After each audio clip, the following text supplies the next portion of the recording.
Well, good morning. Welcome to the Sunburst Sanctuary on this beautiful marine layered Sunday morning. The talk for today revolves around this simple gift that Divine Spirit, Mother and Father have given us, the gift of life force.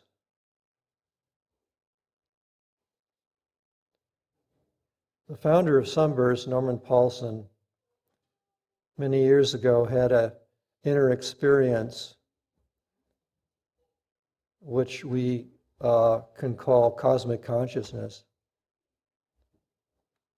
And he was taken to the center of creation, and he was given the knowledge of how the creation was formed, this whole thing that we see and experience with our five senses, and beyond with the great telescopes that have come to play.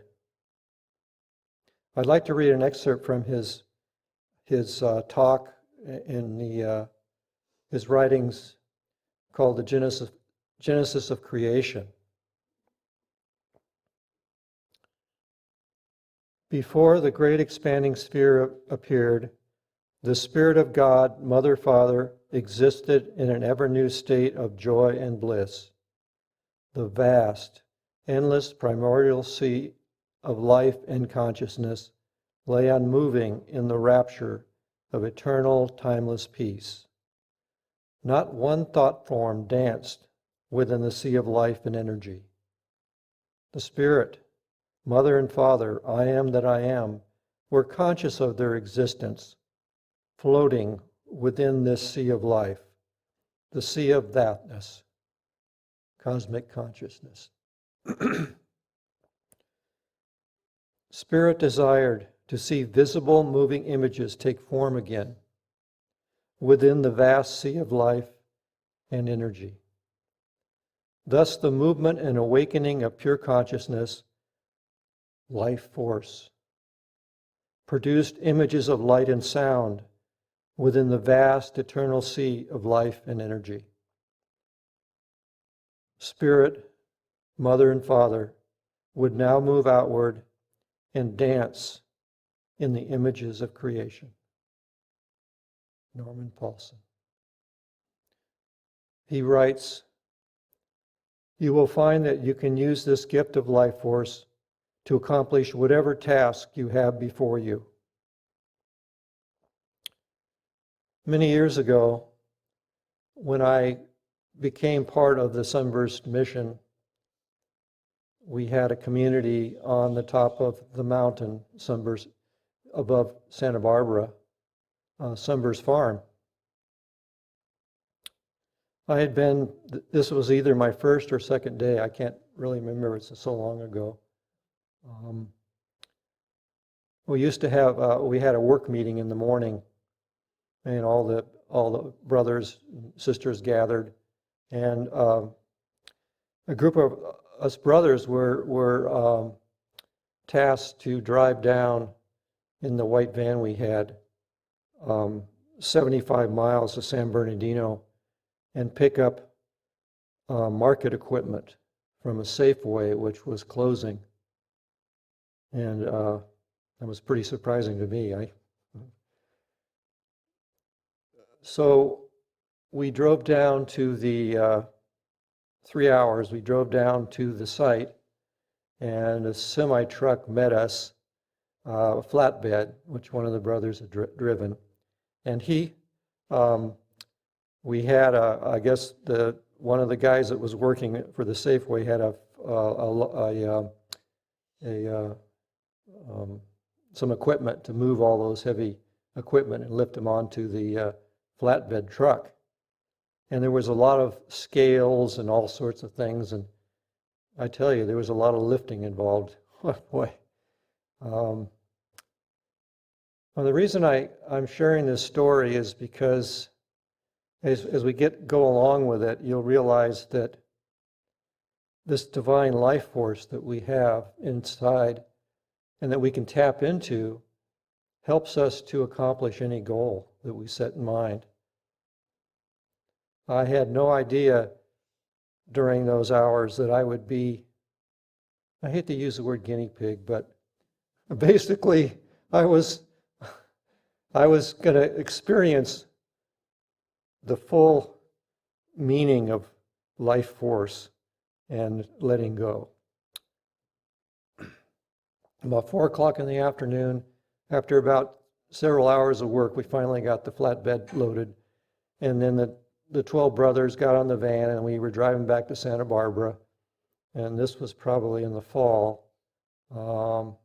As we got to Ventura, we noticed that there was a line, it looked like a line of flames in the distance. And then as we got closer to Santa Barbara, oh boy, we realized that this was a fire, and it was up the canyon, Refugio Canyon, which was the canyon next to the farm.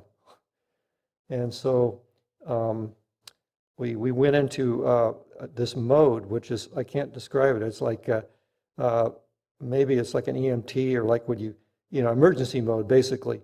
And we went as fast as they could. And most of the brothers in the van were members of the Sunburst Hotshots, which is a firefighting crew. And they were well trained, but I had no idea. I never fought in a fire in my life. I don't know. So we rode up to the farm, and this time it was probably about evening meditation. So it was about 8 o'clock at night, and someone blew the conch, and everyone came out, and we got 17 brothers into that little van, and then we roared down the hill, and then went on 101, and then got off at Refugio, and went up the drive, and there was fire trucks, forestry service, everything was stationed at the bottom of the mountain. And the Santa Ana winds were blowing like crazy, like hurricanes. And the flames were like 30, 40, 50 feet high. It was just incredible. And we were probably, I would say, 400 or 500 yards away. But the fire boss said, no way, you can't go up there yet. And I remember all the people in all the brothers, we kind of gathered it around, and I needed some help putting on my fire equipment. We had a lamp and the belt, and my belt kept slipping off, and I was exhausted from all that work, and all day, And then all of a sudden the fire just died out. It was almost like the natural forces just obeyed our concerns, and then we started to climb. We started to assemble and get into the formation. So my job was, I was like the very end guy. I had a shovel, and I carried a pack of apples, and I was told to carry a fuel can. If you've ever fought in a fire, you always have the guys with the heavier equipment up in front doing the rough clearing. We were going through 30-foot, 20-foot high ceanothus trees. The slope was about 40 degrees, and the climb was like about 1,200 feet. So you're looking like climbing up some of these ridges here, all the way to the top of Refugio. And anyway, we got going. It was about 10:30 in the evening, or 10 o'clock, and I started walking, and all of a sudden I felt like I was in a dream. It was like, this can't be real. This is like, I felt like I'm walking into this devastated landscape, and anyway, so what evidently happened was the fuel can was passed, empty fuel can was passed all the way down the line to me. And it was a 3-gallon fuel can. And by this time I'd climbed about, well, say 150 feet up. And I had to go down, slide back down and with a fuel can and my shovel to get another fuel can. And then I had to climb all the way back up to where the guy ahead of me, and he had already moved like 100 feet or 200 feet, so I had to climb even more. So I did that, and they passed the fuel can all the way up. And then about 1 o'clock in the morning, I don't know what time it was, they passed the fuel can down to me. And by that time, we were up about 500 feet. And I had to go all the way down back to base camp and then get another can and bring it up. But the thing I realized is that by this time, I just had to let go. And I felt this energy, this life force, it was just wonderful. It was really hard to describe. It was like someone or something was using my hands, and I did things that I've never even experienced before. I was able to climb all the way back up and keep pulling, and then I noticed I just kept going and going, and then I noticed it was starting to get a little light. And then as soon as we reached the top, the sun rose, and this beautiful sun just rose up into the sky, and it just reflected off these sandstone rocks. And I was sitting down just looking at that sun, and I was extremely exhausted, but I was so thankful that I was there and I had experienced that. So we got up to the top, and then it's interesting because there was the sound of helicopters, and it turns out it was the Chumash hotshot crew, which is the guys from the reservation, from the Chumash. They came in helicopters, and they were our relief. So we decided we were free, so we could walk down. We're walking down the hill to the school, and I was walking next to a brother, and I said, is this every day in Sunburst? It's like this? And he smiled and said, oh, this is nothing. It was like, and then I said, and then he started to laugh. But the next day, I did leave. I started walking down, and I said, well, where am I walking? Anyway, that's another story. But so that's the story. And also, it was such a wonderful experience because even though that was almost 50 years ago, I remember almost every detail of it because it was just such a, each of us in our lives, we may have this kind of this test where we just don't have enough physical strength, and we have to rely on the Spirit or the divine Spirit to work through us, and that was a good lesson. When the talks were put out, there was a little quote by Rumi, which I like to read now, and it describes this journey or this search that we try to work with to discover the divine within us. There is life force within your soul. Seek that life. There is a gem in the mountain of your body. Seek that mine. O traveler, you are in search of that. Don't look outside.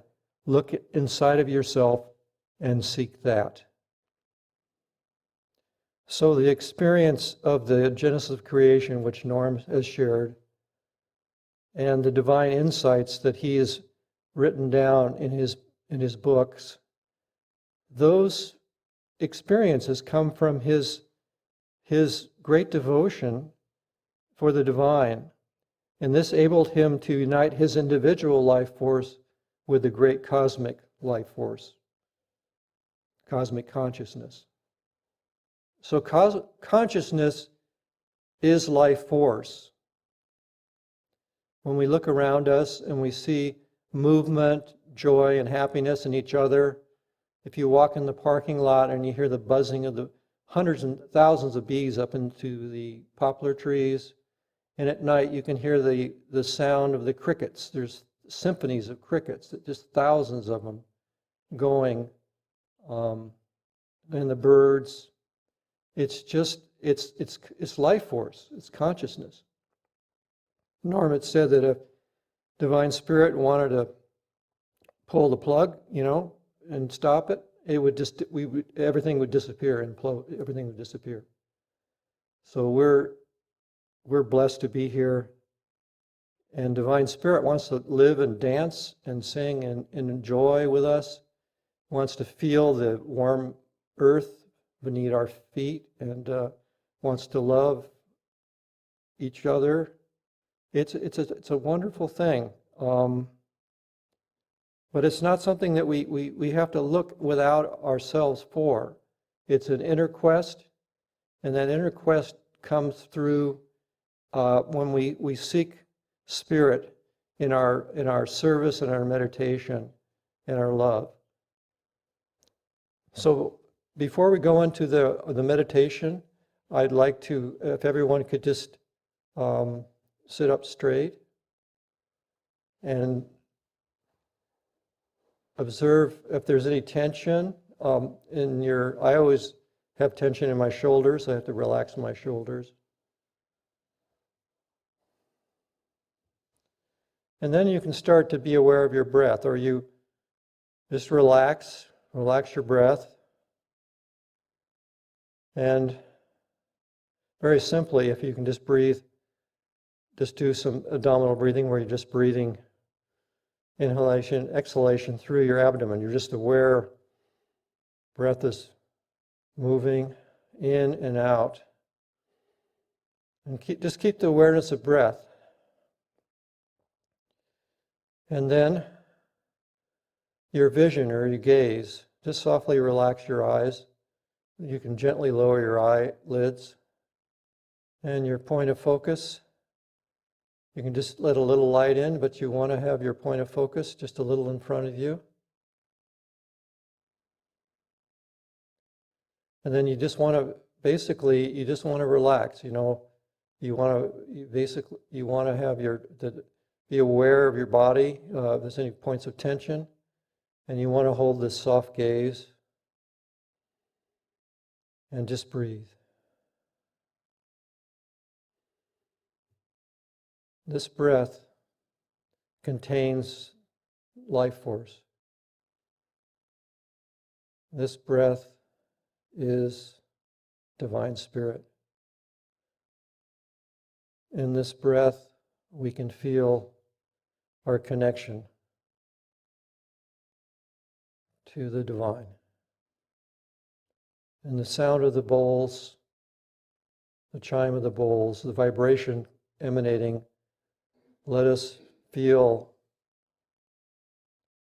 that we can dive deep in this cosmic awareness.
I have this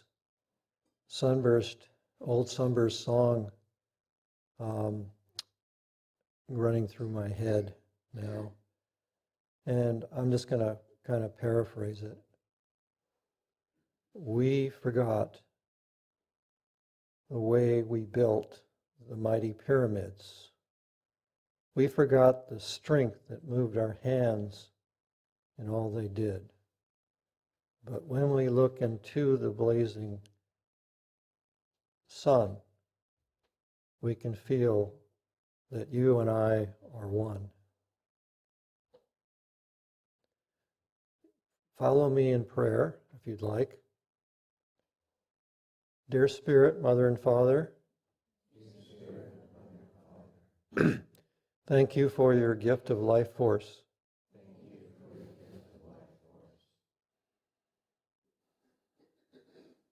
Help us to use that energy to help heal, to help console.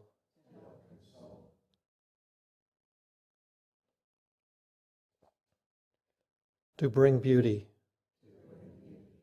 and balance to this garden world.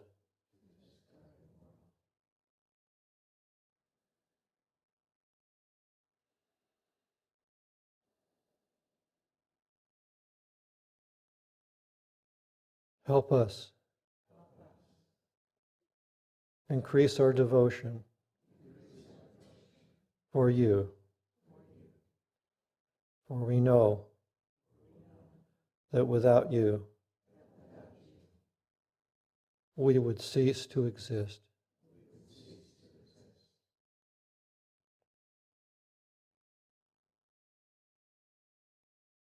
And thank you for your love and wanting so much to see us happy. Amen.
Inshallah.